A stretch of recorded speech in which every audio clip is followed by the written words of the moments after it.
my friends, I am here, and I'm glad to say that without further ado, without any delay, without waxing dilatory, without any hesitation whatsoever, this gentleman was kind enough to appear to grace the portals of the nation, and he is absolutely without peer. There was an old joke years ago that the last thing in the world you ever wanted to hear was that Mike Wallace was in your waiting room. Well, I think today the last thing you want to hear is Baron Coleman is doing a deep dive on you, or he's investigating everything you've done. He is without peer, non-pareil, sui generis. Mr. Coleman, thank you, my friend. I don't know how you do it, sir. So this is going to be an interesting experiment, because normally when I listen to you, I have a dictionary and I have to, thumb through it real fast. But today I can't do that. So I just got to kind of smile and nod. Don't humble yourself. First and foremost, I've got to tell you something. You have, and I'm not ever. First of all, I'm not one to flash encomia or peons, as we say. I don't like blow smoke. I don't want to kiss anybody's arse. I don't do this.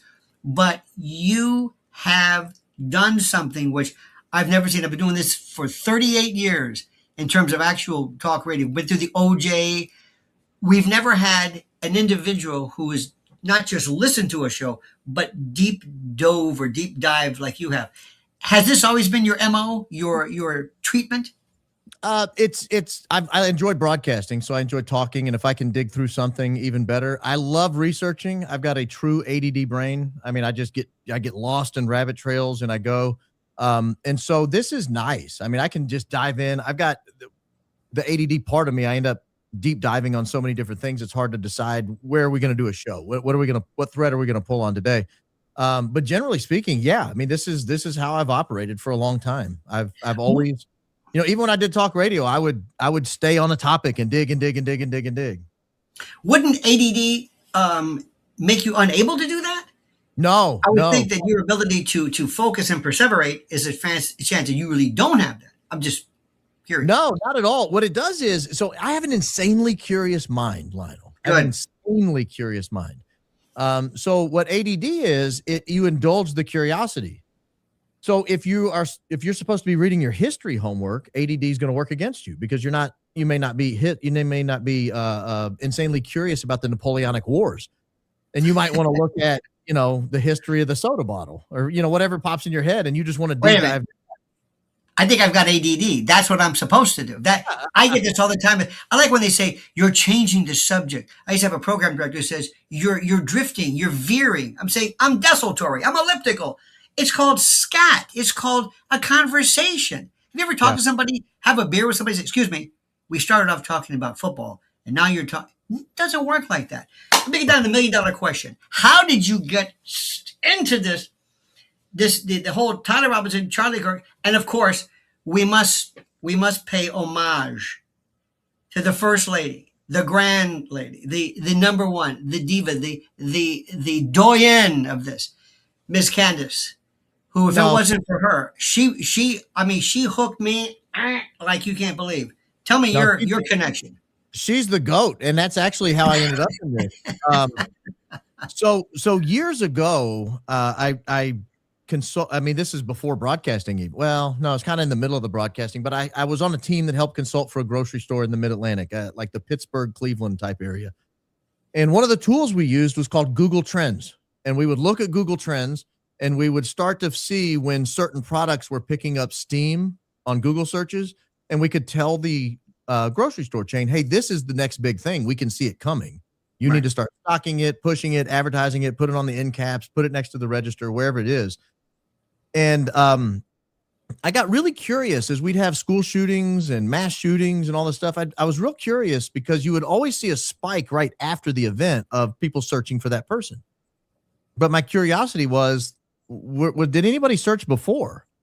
And so I would always accept that date from the date of the event after, and then look, has anybody been searching this guy before? And I noticed a pattern that started coming up, where around Washington, D.C. or around the area, you would see a little tiny blip right days, weeks, months leading up to it of this name, or maybe the person's address, or where the event happened, the elementary school, or the middle school, the high school. You would see these little blips. And so I started doing it with more and more famous things. And then I did it with Thomas Matthew Crooks, after the Butler, Pennsylvania shooting. And it was crazy. The rabbit holes that took me down was crazy. And so after the Charlie Kirk event, a guy that I used to work with called me and he said, have you done your Google Trends thing on Charlie Kirk? I thought, no, I haven't. A couple, 3 days had gone by. He said, you should and see what happens. So I started doing it and I saw these really disturbing blips in Israel, in Washington, D.C., in Huntsville, Alabama, where there's a massive FBI headquarters. And I started looking at every name I could think of, every witness, every person who was there. And then I started going down the lawyers in the case. And then I started doing the judge and the medical examiner and the surgeon. And I started doing absolutely everybody. And I was documenting all of it with screen caps and sending it out to Ian Carroll, to Candace Owens, to different podcasters saying someone should cover this. And I was talking to a friend of mine. This was maybe a week and a half after or whatever I started doing this. I was talking to a friend of mine. He goes, you have a podcast. Why don't you do it? And I was like, whoa, this is not the kind of show I do. I do sort of my own fun show and I have a good time. And at the you time, don't do this? This is not the show you do normally? I don't pick on Israel normally. It's not about a picture of Israel, but I'm saying, but this is, if ever there was somebody who was born to do not that particular subject, but this genre, it's you, sir. Well, and I had done it a little bit. Like I had done some of these deep dives when the guy blew his truck up outside of the Trump Hotel in Vegas. right. Yeah, I did several shows on that and did some deep dives. There were things along the way where I would do that. But I never really, I don't know. It just felt dangerous to me with the FBI, Israel. Like it seemed like you needed someone with a much bigger high profile than me talking about these Google Trends results. Pasha. But anyway, no one would ever get back to me. I don't think anyone quite understood it. So I just started doing the shows to the 50 or 100 people who were watching me.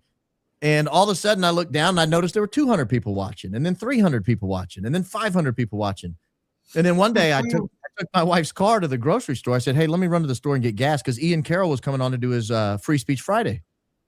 I loved watching that. It was one of my favorite shows. And so I put the phone up on the dash and I'm driving down the road and he's just now coming on. It was right at 5:00. And he said, hey, I found this small podcaster. He's a very few followers, but he goes, the work he's doing is incredible. You should see this stuff he's doing on Google Trends. And I was like, yes, someone's finally doing it. Not just me. And then he put my picture up and he said, his name's Baron Coleman. And all of a sudden I looked and I started getting subscriptions. Bing, ding, ding, ding, ding, ding, ding. Coming up, the subscription notifications coming up on my phone. I finally had to turn that off. And it just went crazy from there. And it just started picking up more and more. And I thought, okay, let me stay on this Google Trends long enough to really run through the whole thing. And I remember talking to a friend saying, what if people get sick of the Google Trends? Then what? I'm a one-trick pony. And now these people have subscribed and they don't like the next thing I do. And you're very considerate. Most people would say, screw them. I don't care what anybody thinks. This is my show, but you show a connection and a concern for your audience. Well, I didn't want to bore. I didn't want to disappoint. I don't like to disappoint people if they tune in. You don't want to bore. Absolutely. Yeah. I feel like if you're gonna invest an hour or two in my show, I want to give you what you came for. And so but finally I was like, the Google Trends, I can only do so much of it. So I started looking into other aspects of the Tyler Robinson, Charlie Kirk narrative. And I started realizing this thing's falling apart. Like there's reasonable doubt all over the place in this thing. Oh yeah. And so here we are 99 episodes of this issue later. That's how I got here. And then I'm on Lionel Nation. Well, listen, the thing that I loved about you was that I love when I can talk to a lawyer, because most lawyers I don't particularly care for. Most are not trial lawyers. Most don't have any idea what the hell I'm talking about. And there's a difference between being able to prove it, reasonable doubt, and then what's going on in the background. So it was great to talk to somebody about, because I want to be able to teach people, and I'm sure you are too. The procedure is great too. I got to tell you something. The good news, if I were to, let me ask you, would you represent old Tyler? I would. Absolutely. People keep saying, why don't you try to get on his defense team? I'm like, A, I'm not licensed in Utah. B, I've never tried a death penalty case. So I wouldn't want to do it from that perspective, but from a reasonable doubt perspective, I would love to drive a train through the hole. It's huge. First of all, you just go pro hoc vice. That's it. You get some local counsel. Number two, as far as death penalty, just get some. Have you seen those death penalty folks?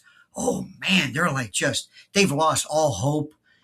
I'm from Florida, as I usually say, where we did mass unit stuff, mass unit prosecutions, And they just, I mean, they had electric bleachers. They would fry people left and right. And the best part, they had collateral appeals. It was this office of collateral, whatever it was. And they represent people who are given the death penalty. And I said, what a suck job. You lose all the time. Have you ever won? So he's not going to get the chair or the lethal injection. You know that. It's not going to happen. I tend to think he won't, but I go back and forth. There are times I look at his defense team, I'm like, yes, this is good. This is a good play here. I like what they're doing here. And then sometimes I'll see them do something like, what are you doing? Like, why are you doing this? Okay, let me ask you a question. All right, I'm gonna step out of my lawyer and I'm gonna ask you just like somebody else. I'm gonna say, Byron, did he do it? Yes or no? No, he did not pull the trigger. I do not believe he pulled the trigger. Very good. Now, let me ask you as a lawyer, can they prove beyond a reasonable doubt? And with a degree of moral certainty, to the exclusion of all reasonable doubt, that he pulled the trigger. No. They're not necessarily the same. They're not. Okay. They're not the same. But no, right. I don't think they can prove it beyond a reasonable doubt either. So what was he doing there? What the hell was he doing there? Or was he there? I think he was there. I think he was in Orem driving around. I don't know why he was driving around. I mean, we know he went to the Quick Quack car wash. We know he went to the Dairy Queen. We know he drove to Panguitch allegedly, and then drove back to Orem in the middle of the night for some reason. If we can assume his car and his phone equals him, then we can put him in those places. Okay. But where we can't put him is on the roof, in possession of a firearm, pulling a trigger that ejects a bullet into Charlie Kirk. We can't put him there. But I think we can put him in Orem. Yeah. Let me ask you this question. From the viewpoint of the, by the way, we were talking right before the show here, why this wasn't a grand jury. If a grand jury returns a true bill, meaning indicts him, then they've already established probable cause. There's no need for this preliminary hearing because this is a discovery bonus for the defense. They can sit back and say, what you got? And the prosecution wants to show as little as possible because they're basically trying to show probable cause, in essence, which the best definition is he probably did it. And that's it. So we don't know how they could have brought a basically aggravated death penalty on of all things, an information, an affidavit. Yeah. I've never heard of that. I thought it was almost, but must they prove, sir, the prosecution, that we got to be careful, got to get that, what's that YouTube language, that he was unalived, he was dispatched via that particular weapon or a weapon or any weapon, or is there any reference to how he was eliminated? They're going to have to prove the how, certainly. And if they're going to say he was shot by a gun, they're going to have to prove a gun. And they're going to have to. Well, that's the thing is they've committed already to the gun. And I don't know why the prosecution would bother committing to the gun. That was, I think, that's my point. Yeah, I think that was a fatal error. Like they have probable cause without a gun. Put the text messages up, put him in Orem, let's go home. That's your probable cause. Okay, but we'll start with this. First of all, I'm the juror, and I'm going to turn to you, and I'm going to say, Mr. Prosecutor, you're showing me pictures of this rifle, this Mauser 98, with a scope. And when you do that, I'm thinking Mannlicher Carcano. I'm thinking every movie I've seen that Kyle and, SEAL teams. But you have told me, or you have not been able to tell me, that there's any indication that any round or any type of bullet from that had anything to do with being deposited in the body of Charlie Kirk.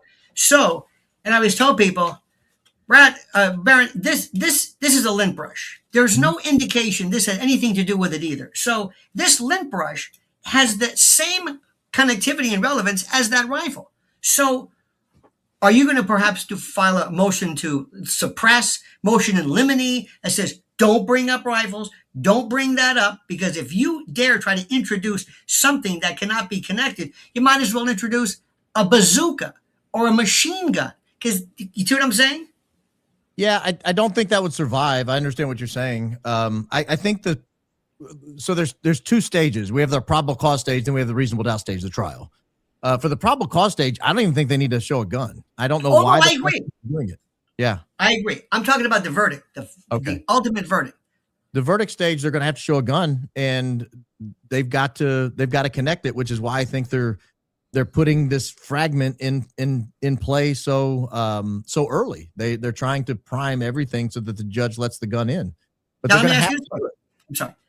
No, So no, you they're get going to me have to. excited because I've got my ADD or whatever. This fragment. Are you going to? Candace made a great point. She said that there's this age old. It's almost like some medieval alchemy where they're going to be able to show based upon the metallic or the molecular.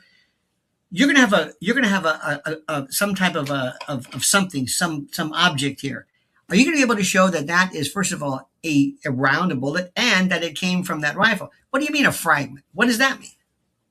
Well, so going to that medieval alchemy she's talking about, I think that's going to have trouble surviving a 702 hearing if they go that route, because the 702 hearing gate is this accepted in the scientific community? And the answer is no, it's not accepted in the scientific community. How do we know that? The FBI abandoned the use of it because it was inaccurate. It was non-predictive. Yes.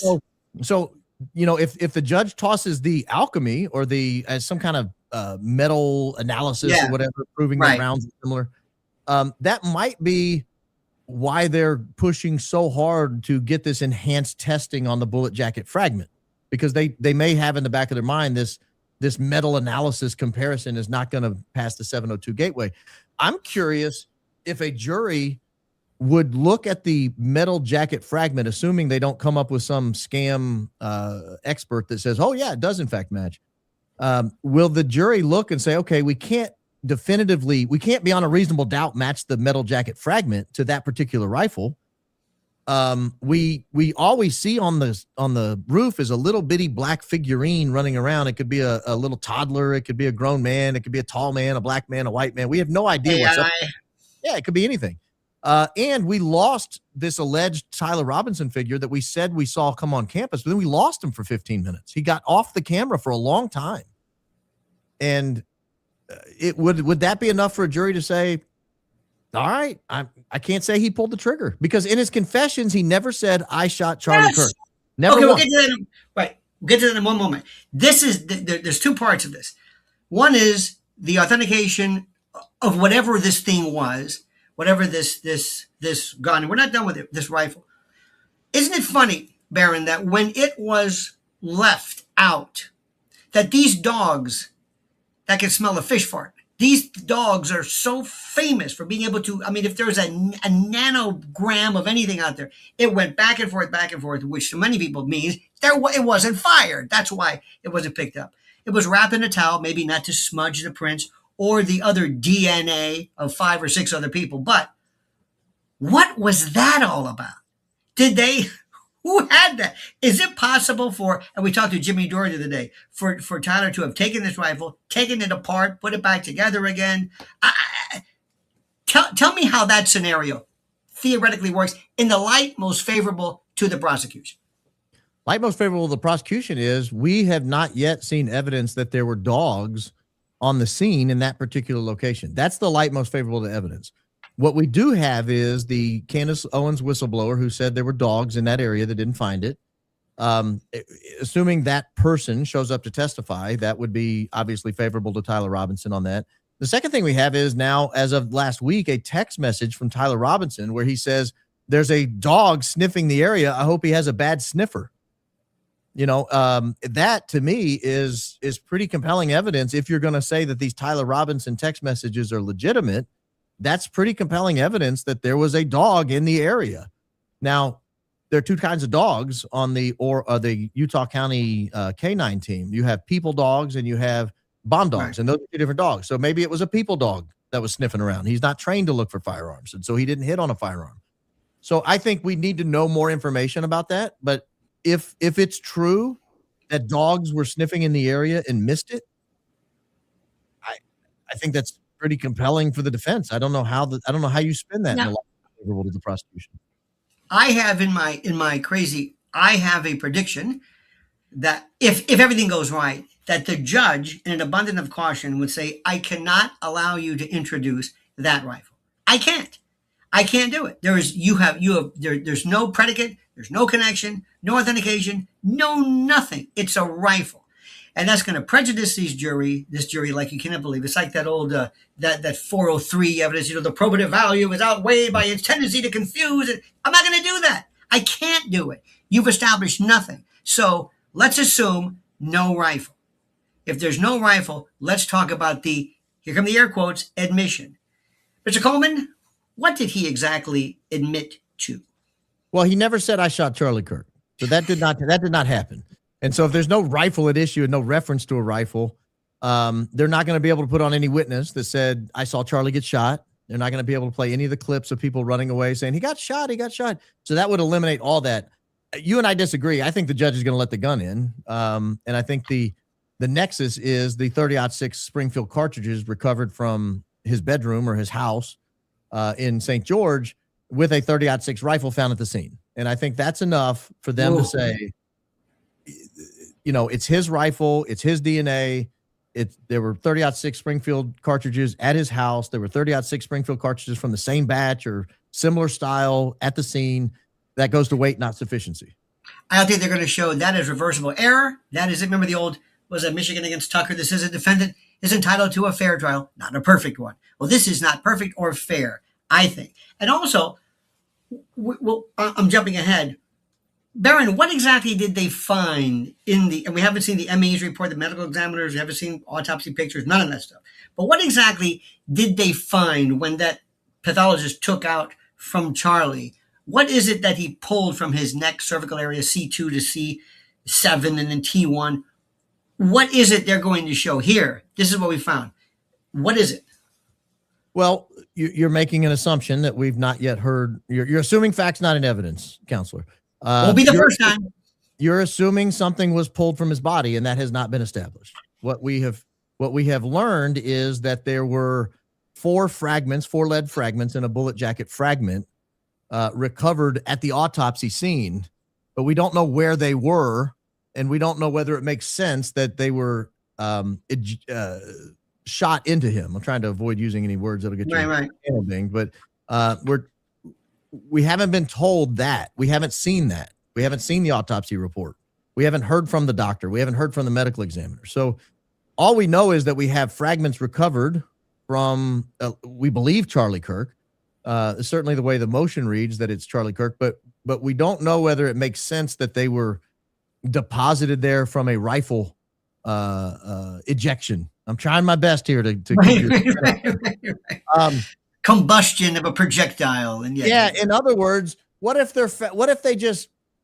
someone just stuffed them down in the bottom of the neck right here, and you look and an autopsy expert reviews it and says, well, that's not where that would be if this was what happened. That's ludicrous. I'm also curious, because you brought this up, does it make sense where they are? I'm curious if the defense will put on an expert that says this type of round would not have remained in his body. First, let me, again, I'm jumping ahead of time. In my mind, I am going to have, in this perfect world where, let's say the judge denies all the motions to suppress, motions limiting the whole bit, it goes past the JOA, judgment of acquittal, the defense has it. One of my witnesses in no particular order is going to be Gunnery Sergeant Baron Coleman, United States Marine Corps. Gunny, what do you think of that shot? And he's going to look at you and say, are you kidding me? And then he's going to talk about that and how difficult it would be. And then you're going to talk about later on the difficulty of if you were to look at this, like you said, the idea of a 30-06 hitting this titanium bone by virtue of this great diet and clean living and not remove certain appendages, that's unheard of, especially when that one, I saw the one picture from Candace, that one video, behind him, there's nothing. So then later on, and there's nobody got this in, but as you know, there have been alternative theories as far as different types of lavalier microphones perhaps being used, and that's going to be tough because you have to introduce that as a theory. So with all of that, and somebody were to say, okay, if I can't show that this person was actually hit or whatever by something that resembles what one would call a bullet, that's almost like saying there's no connection again, irrespective of what you found at the scene with the DNA. If I found pebbles or driveway gravel or whatever, it wouldn't matter. So we have so many paths of not only reasonable doubt, but the evidence being completely derailed.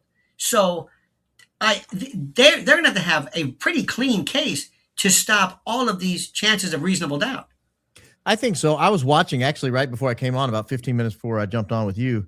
I was watching a bullet expert shoot different rounds through paper plates. So he lined up 1,000 paper plates and he shot a 22 LR round into it. And it went 50 plates in or something. And then he shot a 9mm and it went maybe 150 plates. And then he shot a 5.56 round and it went like 300 plates. Then he shot a 30-06 round. It went 900 and something paper plates deep. I mean, I'm talking 8 feet of paper plates. And were they Chinette? Just kidding. They were good. They were nice. They were good, sturdy paper plates. But what I'm saying is, it's inconceivable to any person with firearms experience that this thing would enter into, not directly in the middle where it would hit his would it hit his spine. It entered off to the side a pretty good amount. It was only at a 9-degree angle. It would have gone right beside his spine and 100 yards behind him. And the cavitation in his neck would have just, I think, exploded it. It would have just, I mean, the human skin only stretches so far. Right. And the cavitation event would have been 3 or 4 times the circumference. And can you also see Baron using some type of an experiment, a demonstration? Let me show you, up to and including various skulls or whatever from packing houses. This is a steer. This is a goat. This is boom. Now, jumping ahead again in no particular order. Forgive me because I'm all over the place. As you know, under every rule of evidence, before I introduce a document, I still used to use the best evidence rule. If it's a writing, you can't be able to say, well, where's the original? Okay, aside from that, I've got a lot of writings. I've got a note that was found underneath the keyboard. I found there were text messages. There's the Discord, maybe. Tell me what you would have to do in order to authenticate it. I'm a defense lawyer, and I'm going to be a real jerk. And I'm going to say, you better authenticate that it came from Apple or Discord. It actually went to his phone. It wasn't just somebody took a screenshot and then texted the screenshot. How do you authenticate Discord text messages? And one more thing, the language itself that is used. This man was not exactly William Faulkner in terms of his ability to speak.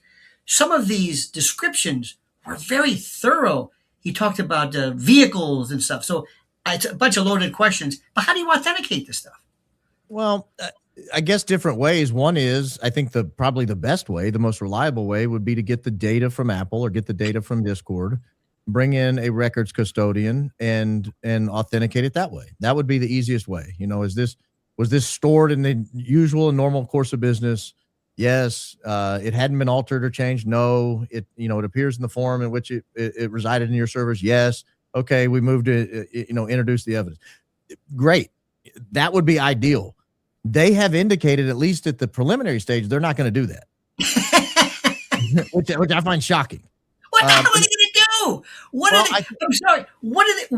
Where is this magic going to happen? What must that prosecutor must be thinking? To think, oh, for God's sake, is Kash Patel, is old Crazy Eyes going to help out, or the DOJ? Oh, seriously, we'll get to that later because I'm thinking, boy, shades of Parkland Hospital with that one. But where? Don't you think this judge must be saying, I don't want to look at an appeal here. Gentlemen, gentle lady, you better have something here. And I'm not seeing it. I'm going to bend over backwards because I'm running for office. This is an elected position. And I'm not going to be the judge who dismisses a case against this guy. Okay. Got that straight? But you got to help me here. Where's your case? Well, for the preliminary stage, I think it's sufficient to get the screen caps and put them in. Of course. Listen, and you put them in and you get somebody up there, Tyler, to say, yep. I mean, not Tyler, but Lance to say, yep, those are the text messages I received. That's my phone. That's what it looked like. And they come in. That's another one. The first question I would ask Mr. Lance is, did anybody offer you immunity? Because you're theoretically looking at, you're aiding and abetting, counseling, procuring, or hire. You're an accomplice because this witness tampering, that's you, my friend. For all you know, some aggressive prosecutor might say all of this stuff. You might have been, I don't know, harboring a fugitive accessory after the fact. Did anybody grant you any? Have you asked for any kind of immunity? Are you okay? It's okay for me to ask you questions because I want the jury to hear this. Because yeah, he can say whatever he wants. Oh, I would go one step further. I would pause before I ask the questions. If say they don't call Lance, and I'm the first one to ask questions, I would pause, ask the judge, do we need to advise him of his Fifth Amendment right to remain silent? Yes. Yeah, hey, I don't want to violate his constitutional rights. Has anyone advised him of his Fifth Amendment right to remain silent? Because especially in front of a jury, I think that would be an effective tool because the jury would go, wait a minute, what are you talking about? Why would we need to advise him of that? Now, they may file a motion in limine to prevent me from asking that, but I would ask. If they don't, I'm going to ask it. And then perhaps, yes, ask the immunity question. Well, how is it you're able to cooperate without, I don't know. I think from the preliminary stage, Lance comes in, he says, that's my phone. That's it. Again, forget the preliminary. Let's just forget. I'm talking about the trial. Because it's going to survive the preliminary stage. It's just going to. Of course it is. Yeah. It's going to. There's no way they're going to kill this now. It's also going to survive a JOA. It's going to go to the defense, and the judge is going to say, let the jury. When it goes to the jury, whatever they do, that's the judge's out. Let them decide. Don't look at me. Of course, this appellate record for error is going to be another story, but he's not worried about that. But in terms of this fellow, clear me up. What exactly, in the light most favorable to the prosecution, what exactly was Tyler trying to say to his girlfriend, trans, woolly, whatever? Get the rifle. I'm sorry. I love you. Don't talk to anybody. But here I am talking. Did any of that make any sense to you? In the light most favorable to the prosecution, yes, because he's obviously believed he's confessed to something. Otherwise, he's not telling the guy not to say anything. He did say that Lance at one time said, don't tell me it was you. Yes, it was me. Or was this you? Yes, it was me. And so, at the preliminary stage, the judge can look at that and say, sure.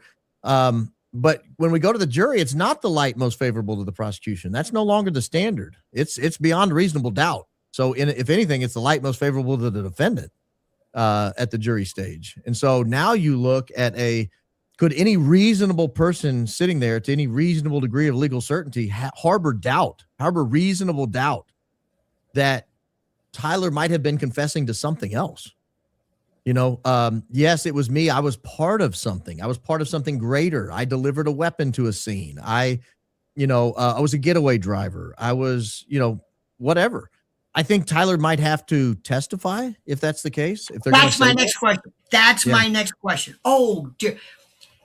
Because I would love to sit there and say, now, son, let me tell you something. You probably have heard this.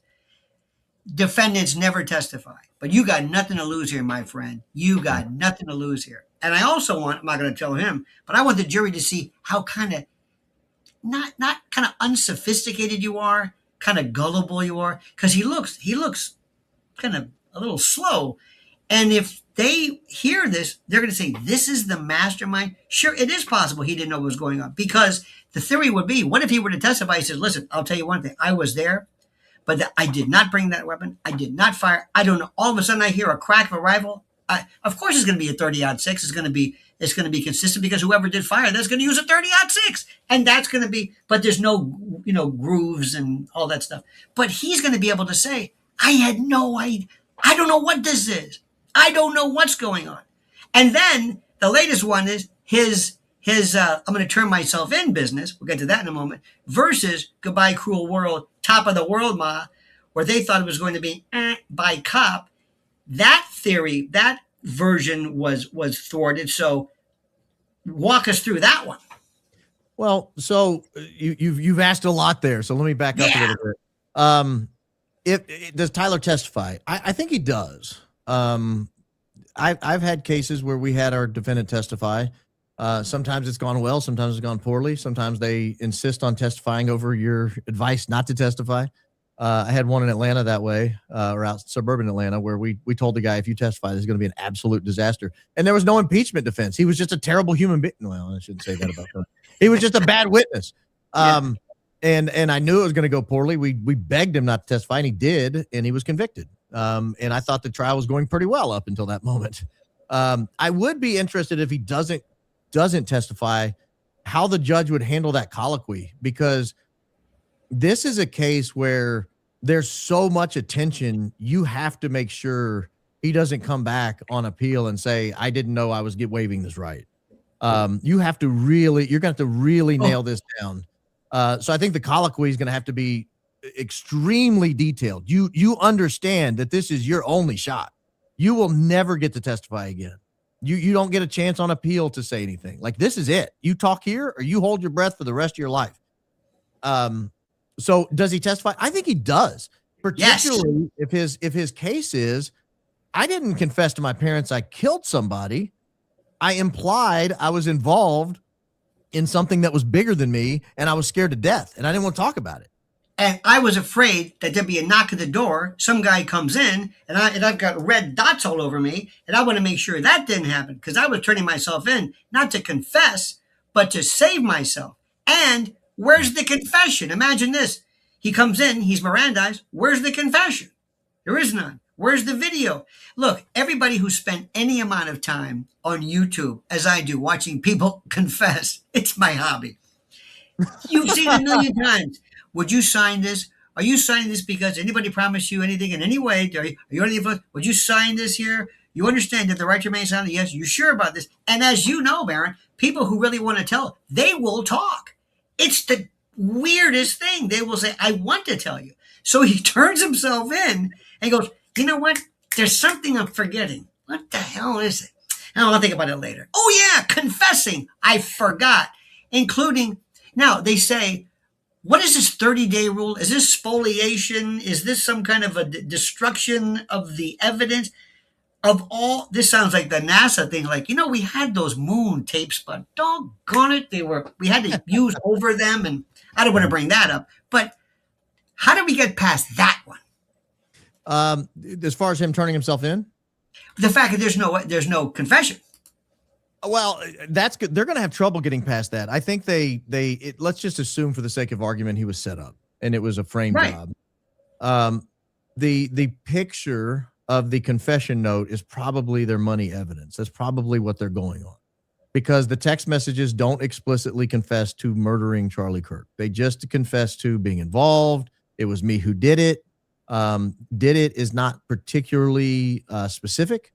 And so I think they'll have trouble, calling those things confessions.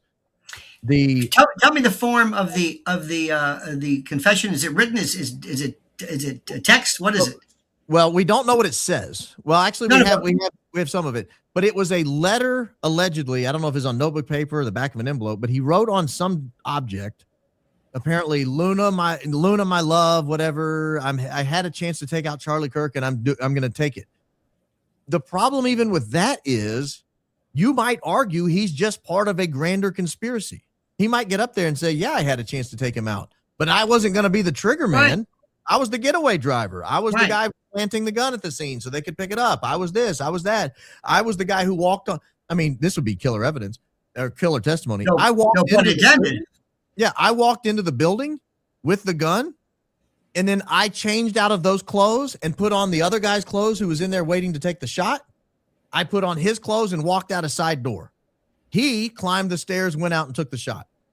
And so I was as shocked as anybody when they started pinning this on me. I mean, if he says something like that, what the hell's the jury going to do with that? Because now they have to go back and look at the little bitty grainy image and say, is Tyler Robinson capable of being that little bitty grainy image? Yeah, maybe, but beyond a reasonable doubt, I don't know. And could he swing from the building on one hand with his fingertips and jump 15 feet to the ground and scurry away? He sure doesn't look like it to me. And what about the actual, well, it's funny you say that, but going back to this, is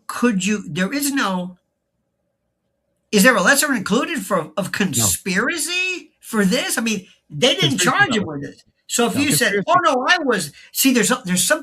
there's something great about somebody who said, oh, I'll tell you what I did. Oh no, I'm a nut. I'm crazy. I was there. I got nuts over this, my girlfriend, and I'm going to do this and I'm going crazy. And I was going to do it because I hated that guy and I hated all these people, but I didn't do this. And let me see that. Let me see that paper I wrote. I didn't write this. It's not my handwriting. And then do you ever see these graphologists who go in there and they do the exemplars and the pressure? Oh my God. I don't know where this is from. I'm going to go one step further. Now let's take Courtroom and then let's go Candace Land. That's where I like to live, where I can just say anything. What if somebody says, I'm going to pick up the phone and say, hey, Tim Cook, yeah. You know that thing I was talking about, that guy? Yeah. Can you fix it? Oh, absolutely. Can you make it look like this? Assuming it was an Apple or an Android. Can you make it look like this guy said this? Sure. It goes from his phone? Absolutely. Will this withstand some kind of scrutiny or chain of custody? Without a doubt. I'll make it say anything I want. I could have him confessing to the Lindbergh baby, whatever you want.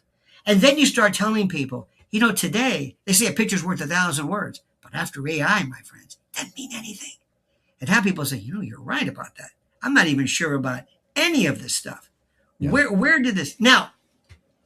As the individual, let's jump a little bit. What about the reaction? Well, I'm sorry, I'm jumping ahead. If I said, okay, Baron, I'm going to give you the witness list just give me your wish list. Who would you call? Name your witnesses you would call in your defense. As the defendant, gosh, this is hard because we don't have enough to know what they're going to say. And so I don't know that I can say that right now. I mean, obviously my mom and dad and they would probably be my top two witnesses. I didn't confess to them. Hopefully, because the probable cause affidavit said he implied to them he did it. Okay. Let me be a little nuts here. Let's say, let's have some fun. And this may not make any sense. Now, I don't know. Perhaps you can correct me with this. But after this thing happened, there's a lot of people standing around there. See, I don't think anybody from TPUSA or anybody knew what was going to happen, because the last place I'm going to be standing is next to some guy who's about to get a 30-06 round. I'm not going to be anywhere near that. But I will say, what I find funny, Mr. So-and-so, maybe give you the name. Is that you in that video? Is that you pulling the SD card out of the phone? What was that all about? What about the reactions? What about the timing? What about not to suggest they had anything to do with it, but to give this jury this fetid funk, like this case stinks. Not only does the defendant not make sense or the accomplice, but the people who worked with him, this is weird. It's like nobody's acting normally. You see what I'm saying? It's strange. Yeah, okay. If you could do that, if you can control what they're going to say, then Dan Flood, because I want to know why you stepped forward and did this. But, ideally, a Dan Flood gets called on direct by the prosecution, and you can then cross-examine him. You stepped forward, right? Yes, I did. You extended your right arm, didn't you? Yes. And you touched your left hand to your right bicep, didn't you? Yes. And within 300 milliseconds after that, we heard this loud blast, right? Yes. And then you looked over and Charlie Kirk had been taken down, right? Yes. Okay, that's it. And then I'm going to wait I'm going to go into closing and I'm going to explain my theory about what that means. I just want him on the record explaining it, and then I'll have pictures of it, and then I'll have a video of it. And then on closing, I'll get up there and say, don't tell me he was not involved, because that's the weirdest thing I've ever seen a human being do. That is the weirdest thing I've ever seen a human being do. Let me give you my trial lawyer lint brush award. That is exactly the way you do cross-examination. Yes or no? Remember Irving Younger? Yes or no? Isn't it true? Isn't it true? What were you, third base coach? What is this, steal? No, you did yes, no, yes, no, yes, no. Thank you very much. And then in closing, you say, now do you know what that meant? Then you argue. Oh, yep. Absolutely. And have that jury say, this is weird, because, I'm going to jump again because I'm psychotic this way. Cameras in the courtroom, yes or no? I believe the judge is predisposed to let the cameras in the trial, and probably will defer to the defense and keep them out of the preliminary stages. If I had to guess where he'll fall. What do you feel about that in general as a lawyer and citizen? What do you think about cameras in the courtroom? Good or bad? I think generally they're good. I wish more courtrooms allowed cameras. I know a lot of venues just don't permit them at all. Some whole states don't permit them at all. But I think generally speaking, they're good. You know, there's the obvious OJ example of where the courtroom sort of became a theater, and the judge started acting different over the course of the trial. Oh, They started. oh yeah, yeah. The bailiff became a celebrity. I mean, Right. so you have these issues that arise with cameras in the courtroom, but I'll say this. I tried a case during on a military base during an orange alert. I don't know if you remember the little red, yellow, green, Oh orange, yeah, red. yeah. Well, on orange, citizens weren't allowed on the base. Like, you had to be a military person or there for a particular reason. You couldn't just wander in. But even in the military, even on a code orange, even when the base was shut down, if you showed up to the gate and said, "I'm here to watch a trial a criminal trial is about to take place," they would let you in. They might escort you to the courtroom. They'd let you in because, generally speaking, we are not North Korea. We're not China. We're not Cuba. We don't try people behind closed doors. We have to have the public be able to observe speedy and public trial. Absolutely. Yeah. Sixth Amendment. Absolutely. And so some courtrooms only have 2 pews. Some have 100. So the courtroom is the ability for the public to observe the fair trial process is dictated by how big the courtroom is, how many family members the guy wants to bring in, how many family members the victim wants to bring in. That limits the amount of public that can come in. It limits the amount of press that can come in. Whereas if you just put a pool camera in there, and I've tried a case with a pool camera, you know, it allows the courtroom to be as big as you want it to be. If you want to have 40,000 people watch, they can watch. If you want 100,000 people to watch, they can watch. And if nobody cares, they don't watch. So I like the camera in a courtroom from a public policy perspective, but I do worry about the fact that people start acting differently the moment a camera comes on. But let me be honest with you. As you know, you've seen sometimes people can go to any courthouse they want in their own town. They can just, I knew people, you probably know people, they just showed up.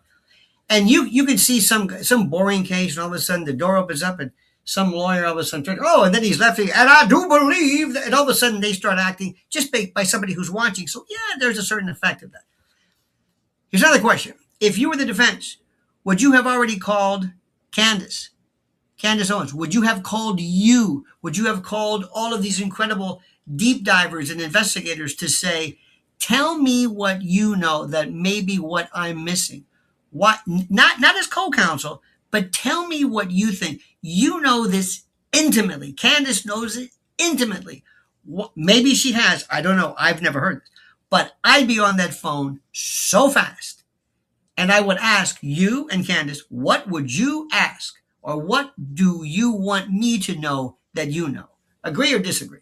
Agree. I've made a commitment to my audience. If they call me, I will tell them they called. And that may be why they don't call, because they don't want to be known as calling.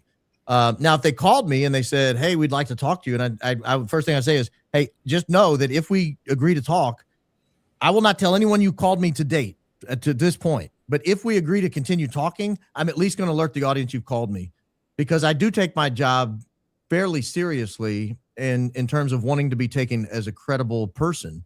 And what I don't want to be seen as is somebody who's working with the defense to spring a criminal defendant free while simultaneously covering it and asking to be taken seriously. And so I would at least offer them that. I would say, I'll be happy to talk to you. I won't tell my audience what we talked about, but I will alert them that I've had a conversation with you. And that might be the end of the conversation. They may not want to go forward at that point. You know, Baron, as you know, that whenever you're a member of the bar, I'm a member of the Florida, New York, New Jersey, and DC bar, federal and all this stuff, Supreme Court and all that jazz.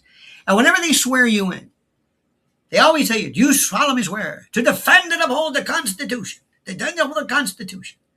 And I would suggest, and I would submit, that being a lawyer, being somebody who believes in the Constitution, it doesn't mean I'm only going to support the Constitution if somebody's paying me.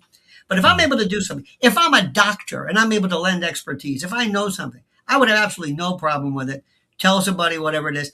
To give you my suggestions, yeah, I'm not going to be second chairing anybody, but because you have been able to, because as you know, dear friend, the critical part of this is knowing exactly what the facts are. If you know the facts, that's it. It's not about legal theory and all this kind of jazz. Now, my friend, the biggest question of them all. Are they going to call Erica Kirk? Yes. And how do you handle that cross-examination, sir? Delicately. Very delicately. I may or may not even ask a question. Absolutely. Yeah. Tell me why you would, and I'll tell you why I would. I would not. Well, the worst thing you do with cross-examination is, the worst thing you can do is aid the other side. Exactly. The spouse of the decedent has tremendous capacity to aid the other side if she starts coming off as a sympathetic person. This is a woman that we've watched time and time again walk on stage. You never know what you're going to get. Sometimes she's the mopey, whatever. Sometimes she's up to fireworks. Sometimes it looks like a WWE entrance. But what we know is, like at the funeral. She is manipulative. She is calculated, cold. And if she felt like she needed to turn on the tears while you're cross-examining her to make you look like a horrible human being, she's going to. She'll pull up that magic hanky so fast.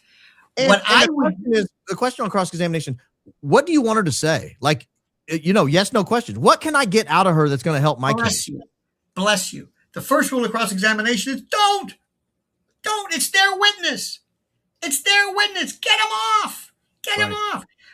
Did you ever see Jerry Spence? He was great. He'd always say, Mr. Coleman, thank you so much for being with us today. We appreciate you taking time out. Thank you, sir. Like he invited you. You're thinking, I got a subpoena. What the hell are you talking about? But he always said, thank you very much.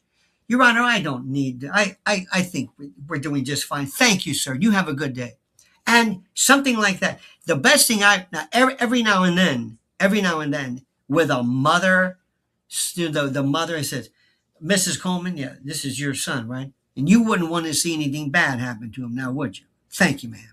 Boom. That's it. I said my piece. Yeah. Exactly with her. You don't want her. In fact, it's the ultimate insult. She's going to say, what? Yeah. What? Because she knows you don't want me?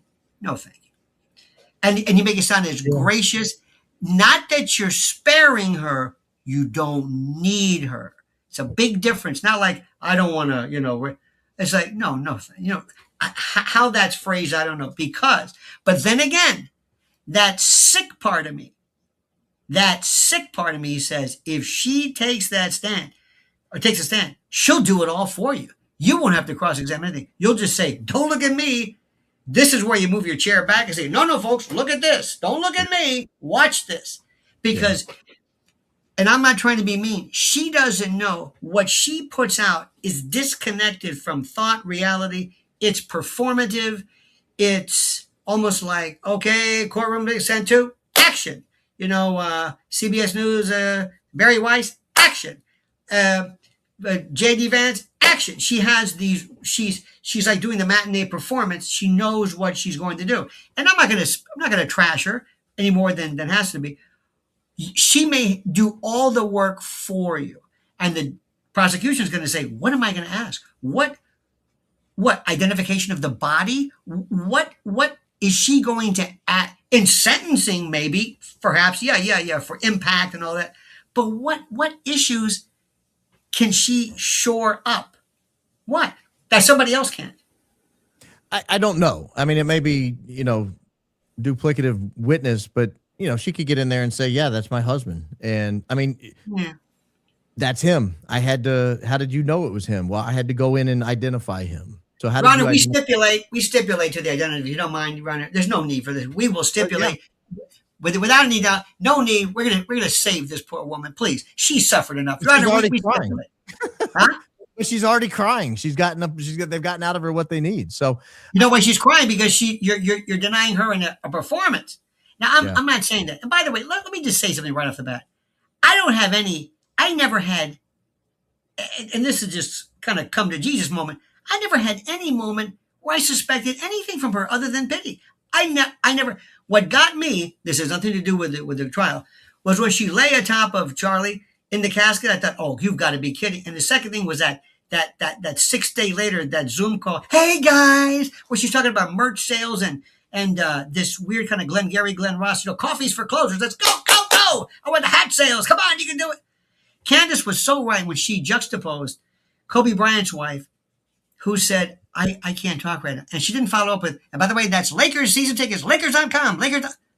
It was, and you would think, I would hope somebody at TPUSA is thinking, oh no, am I seeing this? Am I seeing this? Is she doing this? I don't think she has any. That's when I realized, oh my God. And it's not hate. I don't hate her. I don't hate her, anything like that. I don't think she had anything to do with this. I'm not suggesting. But you know, and I know, whenever you see there's a new video, I run to it. I mean, I run to it. Well, so take it in stages. The first few days, I was talking with several people behind the scenes, and we were, guessing who was going to take over TPUSA, and names like Tyler Boyer came up. Names like Benny Johnson came up. Ben Shapiro. I mean, just different people. Like, basically, who can be the face of this thing? The thing kind of runs on its own, but who can be the face of this thing? Go out there on college campuses, rah, rah, whatever. And someone mentioned Erica Kirk, and I was like, who? And they were like, his wife. And I was like, oh, I didn't know, I never really thought of her. And then I saw the video of her leaned over the casket, and I thought, why was someone recording that? And whose idea was it to release it? That's weird. And instantly I had this like visceral reaction. Like if something happened to someone I love and I'm mourning and you take a video of me, that is the end. We are never going to speak again. I am certainly not going to post it to my social media. That is, it was so bizarre, so weird. I would have reenacted Sonny Corleone at Connie's wedding, where he breaks the camera and gives him $20. Are you nuts? First of all, what is this? And you can almost hear like, did you get that? Do it again. Okay, do it from the top. Yeah. I could not believe it. And then the immediate, this giddy, look, I don't want to go into because we could talk about this later, but the giddy performance, listen to me. And I'm not going to get really schmaltzy here, but I think there's one reason why I want to do this is because somebody's got to, honest to God, think about Charlie. Yeah. What about justice for him? Now, another question. As you know, speedy trial, Sixth Amendment, speedy in a public trial, normally it applies to the defendant. Utah's got this kind of an advisory thing where you as a victim can ask the judge maybe for sentencing considerations or scheduling, and there's nothing wrong with that. Can you? But it does not overpower or outweigh that. Barry, do you think it's a bit odd where she says, I forgive, as I'm doing my Jimmy Swaggart, I have sinned, I forgive you, but speed this thing up, let's go, come on, let's go. It was a bit, you think you would say, take all the time. Charlie would have wanted to make sure that he has afforded and accorded all of the rights under the Constitution, and I'll let the courts handle this. That's it, that's fine. Do you think it was a bit inconsistent, this concomitant, I forgive you, but let's go, go, go. I want to schedule because...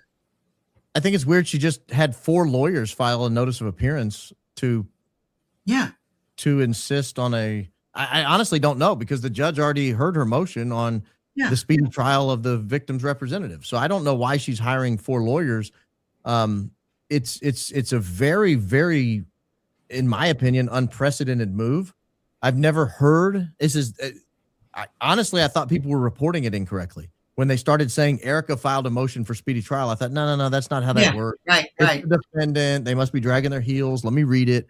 You pull it up and look at it, you're like, yeah, she did. That's the weirdest thing I've ever heard. I had no idea this quirk in the law existed in Utah. But then when she had 3 lawyers from out of state file pro hoc vice application, or no, 3 from in-state, and then 1 from out of state file pro hoc, and all 4 of them file a notice of appearance on her behalf as the victim representative, I thought, are they worried this is spiraling out of control? Are they trying to get in so that they can talk to the prosecution and control the outcome of evidence? And, hey, look over there. Hey, downplay this. I was talking to somebody today, Lionel, and I said, do you think we would still be investigating this 7+ months later if Erica Kirk had done like Jackie Kennedy and just gone away? Jackie Kennedy showed up to throw the champagne into the side of the boat. They named it after her husband. She showed up to light the eternal flame. She showed up for an award, I think, from some former president. But other than that, she was nowhere to be found. And then Then it still was too much, so she goes and marry a billionaire so she has the funds to live overseas. I mean, it's because she's worried about the safety of her and her children primarily. Yeah. Which was one of the reasons. Oh, absolutely.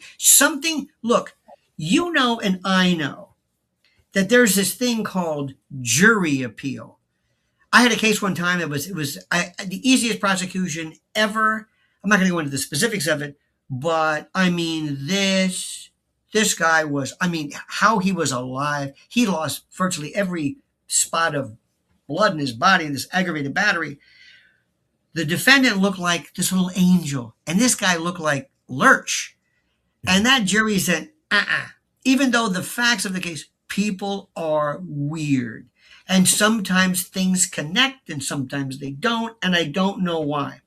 Next question for you. Do you think it is at all possible to find a county in Utah that's never heard of Charlie Kirk? And would you want them? Yeah, that's not the standard. The standard is, can it be fair and impartial? And I think in Utah County, you can probably pick a jury. I'm not that worried about venue, particularly since neither one of them are from there. It's not like a favored son thing. It's just a crime that happened to take place there. One's from out of state, one's from almost out of state. So both people live 3.5 to 7 hours away. I don't think it's that big of a deal. I've heard people make a big deal. But I agree with you. See, I agree with you. The only time this ever happened, the Sam Shepard case, remember Murph the Surf, these great Supreme Court cases where in the old days, you had a newspaper and it was kind of local, before internet, all this kind of jazz. And the idea that knowing about this doesn't mean you're not going to be able to do it. But if you ever found somebody, can you imagine, Barron, have you ever heard this case? Who? No, I never did. It's like, get out of here. Yeah. It's not that we want somebody who is not able to think, but also there is nothing, and you've done this before. Jury consultants love to tell you the ideal jury. They will say, for example, like, you always want teachers because teachers believe in right and wrong in the rules. You want somebody who's ex-military or the cops, and it's nonsense. Don't get minorities. Do get minorities. None of that pans out. If your case stinks, and they're listening to it, and they're wondering, I don't care who they are. There is no bias that overwhelms common sense for the majority of people. Because when you're in that box, you've seen it, they take on this attitude of common sense and no BS, and you brought me in for this, that sort of thing. I've made it all, because the jury selection, wait till we go through that. Speaking of jury selection, let me ask you, because I don't want to poison the well here. What do you want on the jury in terms of composition, male, female? Say there's 12. What do you want? Let's not think alternates. How many men, how many women? I've thought this through. I want women. I want 12 women. Sorry, prosecution or defense? Defense. I want 12 women. They hate her. Women hate her. They hate her. You're a sexist. You're a sexist man. No, Mr. I'm not. Coleman, you're a sexist man. I'm reality. I want 12 women, and I want 8 of them to have lost a husband before the husband turned 45. Oh, come on. You're not going to get that. I'm just telling you my ideal dream jury. Let me tell you. I want them I want women no matter what. I want women no matter what. I think they are, and we have seen this. The absolute best commentary, the best whatever, is the ability, and I've been through this a million times. I think they're more discerning. I think they're more probative. I think they're more instinctual. I think there was a difference between men and women, believe it or not, pronouns notwithstanding. But I think if she takes a stand, that's it. Quick story. During the OJ case, they went to Marsha Clark and they said, listen, these African-American women, they hate you. You just, and she says, what do you mean? He goes, no, you, we got to get somebody else. He goes, oh, no, you don't. And look what happened. There are people who just, and when you've seen the opposite, when they like you, I remember every day you've been in court and they're watching everything. They watch the way you talk to your co-counsel. They watch the way you talk to the bailiff. They watch the way you talk to each other. You're going to have to also get him to sit there and say, never laugh, look scared. Don't look at the jury, but don't look away from them. Don't look weird, but don't have, because you've seen this. Sometimes they kind of, loosen up. That is critical. But I want women. Absolutely. Now, would you ask anything about what their viewing habits were or with anybody else? Because the defense is going to say, do any of you watch the following shows? Baron Coleman, Candace Owens. You think they're going to do that? You know they're going to do that. Well, the state might ask that. I don't think the defense. That's what I mean. Yeah. Well, not the defense, but the state. Oh, yeah. Yeah, the state will surely ask that question. I would want to know, do they watch Fox News? Do they watch, do they get on Twitter? Oh, really? Who do you follow political people on Twitter? Who do you follow? Do you follow Jack Posobiec? Do you follow Andrew Colvin? Do you follow TPUSA? I would have a long list of people. That could probably be done by questionnaire, but I wouldn't rely exclusively on questionnaire. I would hit it again anyway. Now, it depends upon, are you familiar with how liberal, because most of the states, when voir dire jury selection was liberal, it was great. You could ask questions. Yeah. You would ask, because I had so much fun. If I met somebody, remember, because they're scared. And if I said to you, Mr. Coleman, one time I said, what do your friends call you? And they got an objection. And the judge said, what's the matter? He said, he's asking him what his friends call him. He said, well, what do your friends call you? He goes, no, objection. So I was trying to be the nice guy. And they immediately hated my co-counsel. And I would ask one, I said, every time if I can get in, I said, when you got that jury selection in the mail, be honest, did you say to yourself, what is this thing? What is this, a tax loss? Oh my God, it's a jury. Did you drop it and say, how do I get out? And they're going to laugh. And it's going to release this tension because they're scared. And not only that, they're in for the case of the decade or whatever. And you're going to be here for a long time. And there may be sequestration. I don't know. I mean, you're in for a ride. I don't think they'll sequester him. I'll tell you a quick story. This is a great story. I was a young puppy lawyer, first or second year lawyer. I'm trying a case with the most senior partner in the law firm. He's like, come on, we're going to try this case together. I'm like, all right. I was like, what do I do? He's like, just sit there and watch, just sit at the table. You don't have any responsibility. Take notes, pour water, whatever, but just watch. I just want you to be in the courtroom watching. And so we're watching jury trial. This is a small country courtroom in Alabama. And the issue is whether or not our chemical company that I represented sold this guy bad chemicals and it killed off all his cotton crop and cost him millions of dollars. Or is he just a bad farmer and killed off his cotton crop and it cost him millions of dollars? He was blaming the chemicals. We're blaming him. And so his lawyer gets up there. And starts the voir dire process. And he starts and he goes, let me take you back in time. He said, you remember when, the last 100 years or so, these big city chemical people and these big city cotton people would come in town and they're over there and they're leaning on the scale while the cotton's being loaded up, or they're pulling on it. He goes, depending on which way favored them. And there's nothing you guys could do about it. They were just here to rip you off. You were just hoping they ripped you off so little that you this is voir dire? Oh my God. Yeah. And the lawyer I was with, I said, are you going to object? He goes, no, we're going to lose. He goes, I'm not drawing any attention to this. He goes, they're half asleep over there. They're paying no attention to this guy. And so there's an art to it. There's an art to making friends, to being likable, but without being obnoxious. That goes for the victim representative, the victim representative's family. And I just have a feeling if you can pack that jury with women, they are going to hate her. And they are not, they're not going to appreciate it. They're not going to appreciate her at all. Where would they hate her if she's not called, which I think she would absolutely be livid. You're talking about Erica. If she was not for some reason called, if there was no reason to call her. Yeah.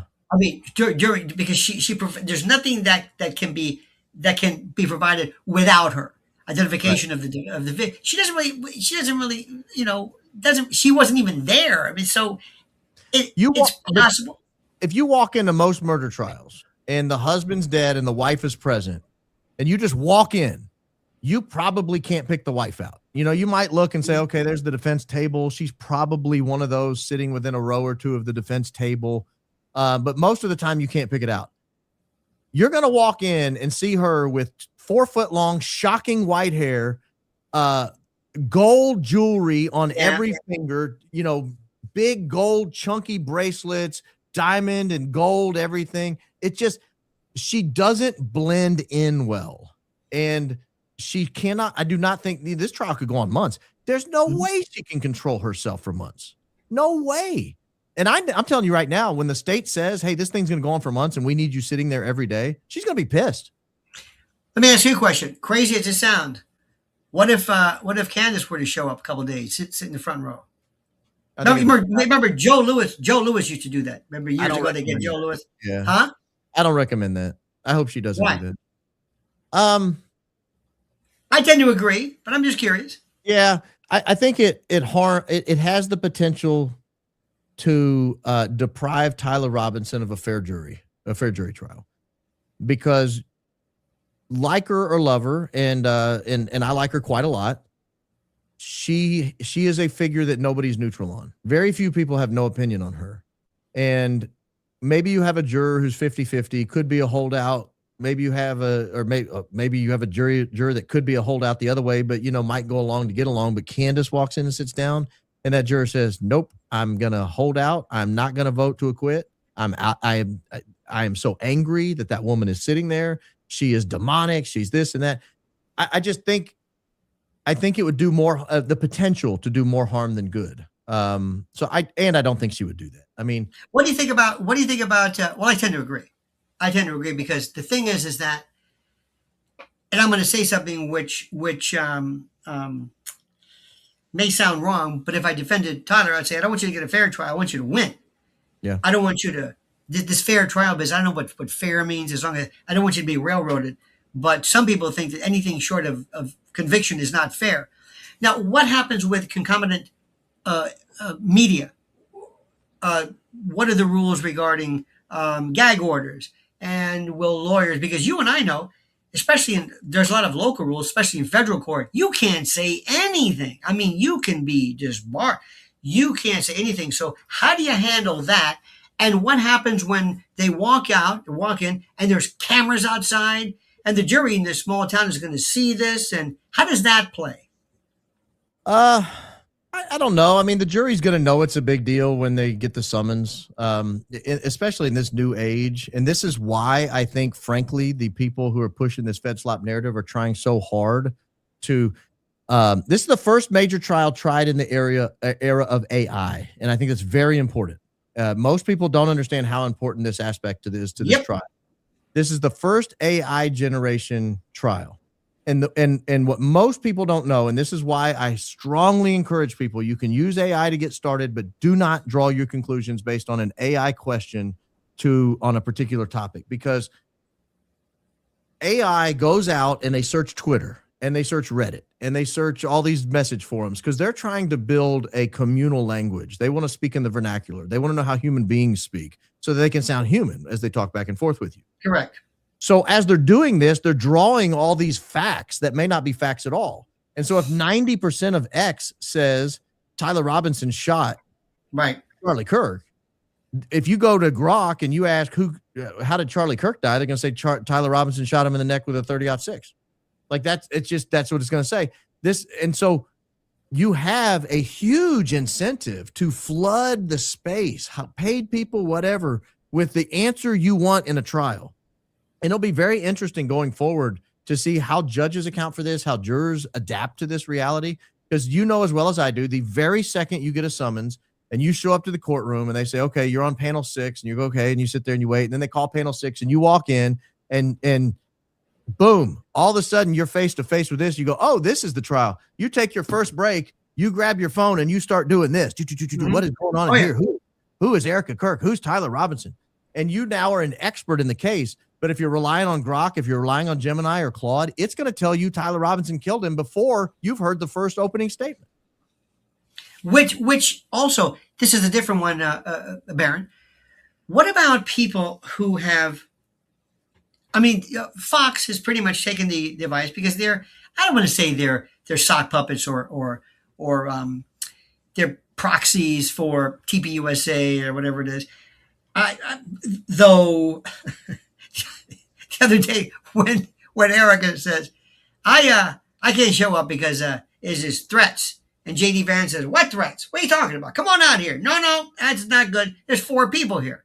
4 people waiting for, a box lunch and a pizza. So you've got this narrative, but they love her.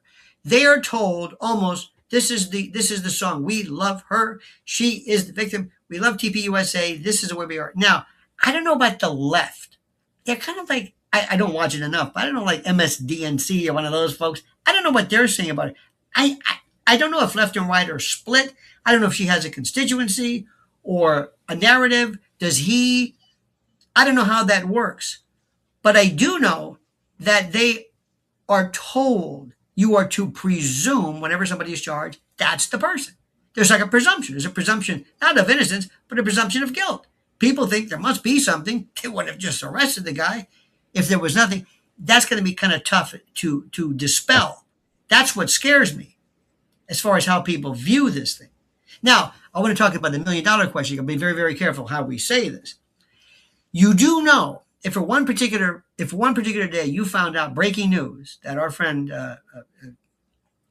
Tyler were no more.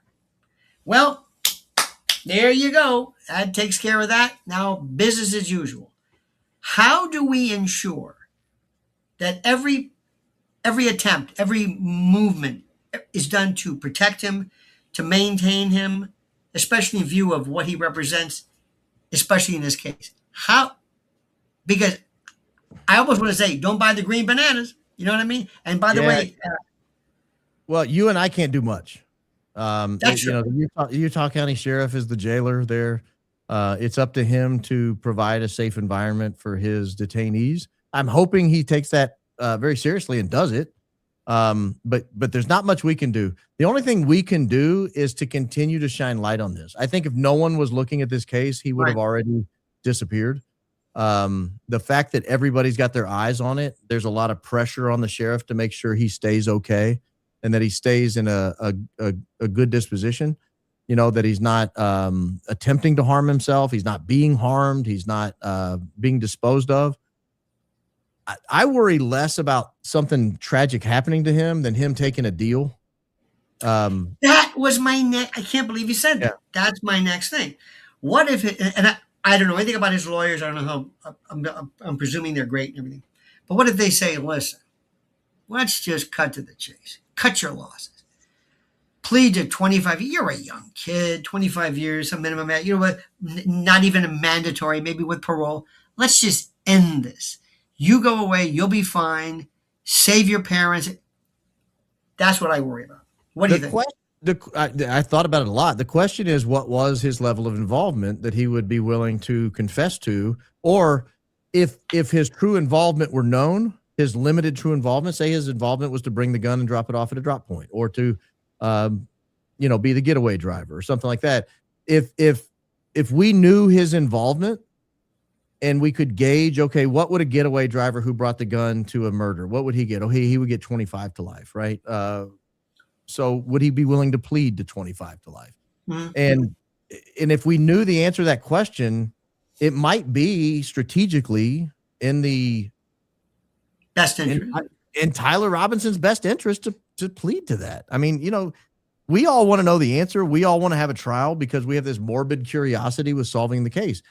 And I have that morbid curiosity because if someone assassinated a high-profile political figure in broad daylight, I want them held accountable. We can't have this. I don't think it's a morbid curiosity at all. I think it's justice, and I think look this way: if Charlie Kirk, if it were Billy Graham, if it were anybody else, if it was Fulton Sheen, if it was whatever, people would have expected the same thing. I don't think people recognize how important, how critical Charlie Kirk was. I know you do, but this was one of the most singular, most important figures in contemporary politics. By the way, remember that if you read the mission statement of TPUSA, it was basically to extol the virtues of limited government and kind of a Mises, kind of a libertarian. It wasn't really about Jesus or Christianity. He actually went out to people and he told people specifically, I'm telling you, women should work at home. Should stay at home. But I think women should stay at home. He was very, very conservative with that respect. And I don't know about you, but Baron, the thing that not freaked me out, but I was surprised about the number of my friends who listen to him every day and the number of young people who were devastated by this, who were closet Charlie fans and people who said, I like his rigor. I like his stricture. I like what he's saying. I want to go to church. I want to do this. He didn't hold back. He said, look, I'm not for transgender this, no hard feelings. I'm not going to hurt you. But he was so adamant about this, and people found it so refreshing.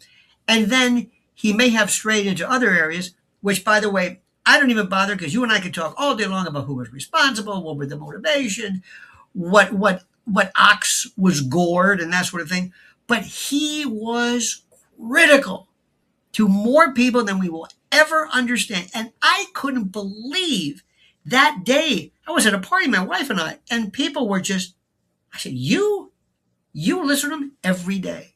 It was like they were almost closeted. Did you find the same result? I did. And, you know, I have teenage kids, and I was shocked at how it affected them. I was shocked at how they described it affecting their friends. I mean, my kids are not particularly overtly political people. I remember I was listening to a Michael Knowles podcast one day, driving I think she was 15 at the time, 15-year-old daughter to school. And she said, "Oh, you listening to Michael Knowles?" And I thought, "How do you know who Michael Knowles is?" She goes, "Oh, I love listening to Michael Knowles. I listen to him all the time." I thought, "What? Do you? What is going on upstairs? I have no idea who my kids are. I don't know you people. Why do you live in my house?" No, but I still, like, I was in such shock for those first few days. I don't believe I'd ever even been in the same room as Charlie. I don't think I ever met him. But he was such a ubiquitous presence in the right for the last 4, 5, 6 years. Love him or hate him, he was always around. He was always involved in every issue. He was a constant presence.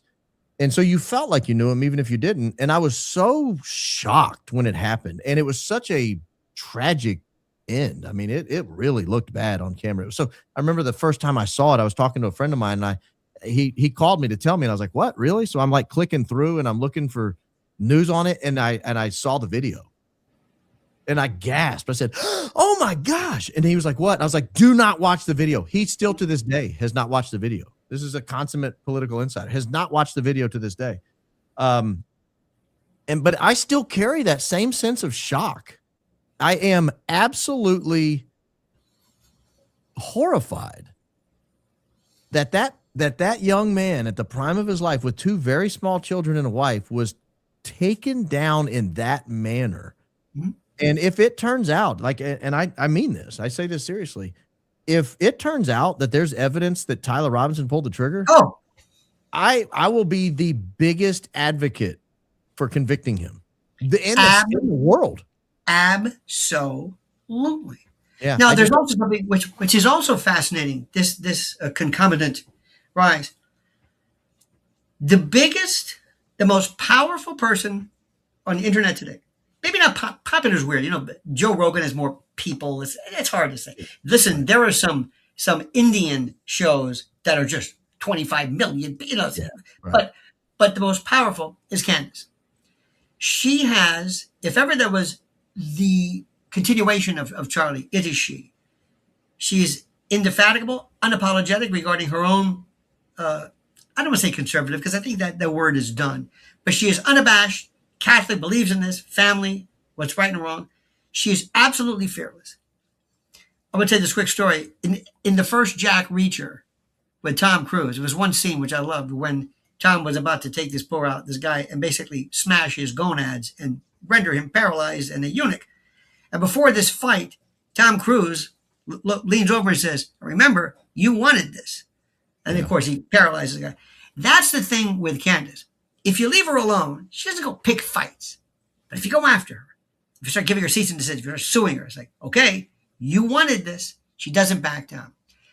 You must have marveled as much as I have. Her ability to recite the facts. She's like Torquemada. This is like the Inquisition. She goes through this absolutely flawless, effortless, seemingly some of the most complicated fact patterns every day, never angry, always lighthearted, fun, but sincere. I think if she were to say storm the Bastille, if she were to say, "I need you to go down to this particular district in Louisiana because there's a congressman," I think she could affect politics. I think she could sway mobs. Like that perfect starling, the murmurations that you see, crowds and a clock, whatever. She is it. She, out of this, she had it before, but she is the most powerful person in politics in this platform. Tucker, second, close, whatever it is. But this redefined not only just this, but politics. It's that because of this case. It brought people in who said, Baron, I didn't really care about, I never really voted, but this got me. And I like her, and I like you, and I like these people. And what do you call yourself? This is my question. What do you call yourself? What is this, conservative? What is this? So I've been referring to our little group. I've been including you without your knowledge. Coach Colin, Candace, Jesse, you, me, Ian Carroll, kind of like insurgents. It's not focused on left and right as much as it is what's in the best interest of America, what's in the best interest of Americans. And by that, I mean everybody. So, you can't say screw the 1%, burn the palaces, steal all their money and give it away. A lot of those people in the 1% employ a lot of people. So you got to balance this interest, but you do have to primarily take care of home. And I think the real division, I don't know if you saw Tucker's monologue on the new religion of America, but what he said is we're doing away with Christianity, home cooked apple pie, America, baseball. That's an era that we've passed now. Now we're entering into this new thing where there's this litmus test. There's a single country overseas, and if you don't pray just complete allegiance to them, you're outside the sphere of influence. We're not going to allow you to participate inside this sphere of influence. Then we'll divide it down the middle, left and right. And there's this group of people on the outside.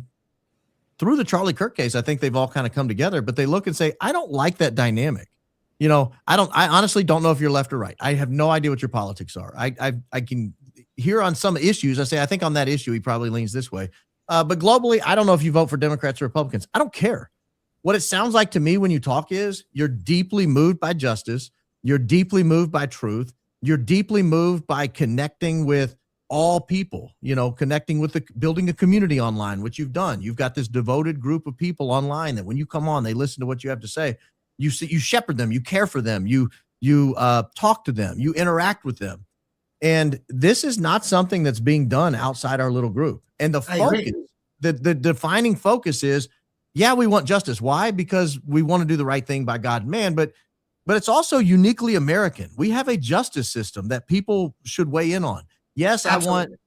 I want to be able to buy oil and fill up my car with gasoline, but I want to do it in a way that is not harming people somewhere else and is not exfiltrating wealth out of America into other countries. It's not diluting the middle class, harming the lower class. And so I look at this more like an insurgent operation. It's what we struggled with so much when we entered Afghanistan and we could bomb it, but we couldn't control it. And that's the way I feel right now our little group is. They can bomb us, but they can't control us. It's because, funny, you're because we're insurgent. We're indefatigable. You just said it. We refuse, and I refuse to bend. Let me borrow a word from your lexicon. I refuse to bend to this mendacious attack from them, which is just it's a basket of lies. Oh, they're far right. They're this. They're conspiracy theorists. They're this. No, I just generally want to know what happened. Bless you. You're I'm going to cry. These people are here. Here's one for you. These people today are performative epitomistic. They're into censure. They're into pointing. My generation was Vietnam War. I remember when I was a kid, I was in grade school. I got the bracelet for the POWs. We lived and breathed this stuff. I said, why is this? What's going on with this? It affected me. The music, everything. I thought, well, we're not going to do that again. And people stood up. And at first they were called America, love it or leave it. I mean, it was a litmus test. It was perfect. Love it or leave it. You're un-American. I go, wait a minute. No, we're not. Well, that worked out. Then we won. The left-right thing, I don't know. Going into talk radio, Rush Limbaugh came along, and then liberals versus conservatives. I never understood what that meant. I don't know what that is. It comes down to simply this. Balzac says, I'm with the opposition. I'm a contrarian. I have a hard time. Whenever everybody agrees with me, I must be doing something wrong. I tend to be outside. And there's something that comes that is so granular, so true. It's right or wrong, and it's true. And we can argue about what that is, left and right. But also there's something too. It's called tolerance. I may not agree with Your choice of music, your fashion, your religion, whether you have it or not, doesn't matter. This is not a referendum about you. The issue we talk about, irrespective, I've got friends of mine who we probably disagree with each other vehemently. And I remember what Gore Vidal said. I'm not a conspiracy theorist. I'm a conspiracy analyst, because that started after that great CIA document. And I was the one, by the way, I cut my teeth on 9/11. And I mean, they thought I was out of my mind. And I'm here in New York and I saw it. People, don't forget the Alexes. Alex Jones, whatever you say about this guy was an OG. He was there when it wasn't cool. He was the only person. And what he's been through, he's not always right. I don't even have to say that. So I agree with you 100%. And all I know is there's this interesting tent. And these people that I find here is like, I like you. I like you a lot.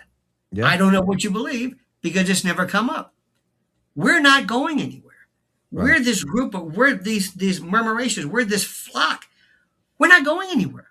And it's not going to be like, okay, well, the case is over. Nice knowing you, Baron. See you. It's not going to be like that. Something happened here. I don't want to make too much. This is a revolution.